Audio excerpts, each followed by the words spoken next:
partner saya, Nazira. Hai. Weh, tahu tak baru ni aku ada ujian qiraat dengan ustazah. Oh ya ke? Perawi apa? Aku dapat riwayat Unbul Imam Ibnu Katsir. Oh, macam mana cara bacaannya? Nak dengar tak bacaannya? Nak. Jom kita dengar. A'udzubillahi minasyaitonirrajim. Bismillahirrahmanirrahim. Alhamdulillahi rabbil alamin. Arrahmanirrahim. Maliki yaumiddin. Iyyaka na'budu wa iyyaka nasta'in.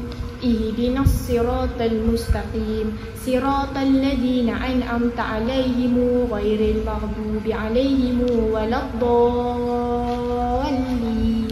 Amin. Kawan-kawan dah dengarkan bacaan tadi? Okey, daripada bacaan tadi kita boleh nampak ada 4 khilaf. Yang pertama dari kalimah maliki.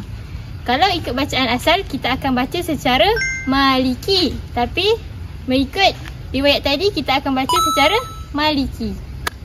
Okey, yang kedua kita ada siratal ladzi. Kita akan baca dengan huruf sin bukan huruf sad. Dia akan jadi si bukannya si. Seterusnya, khilaf bagi yang ketiga dan keempat ialah perkataan alaihim. Kalau mengikut cara bacaan yang asal, kita akan baca dengan bacaan alaihim. Tetapi mengikut riwayat ini, kita akan baca dengan cara bacaan alaihimu.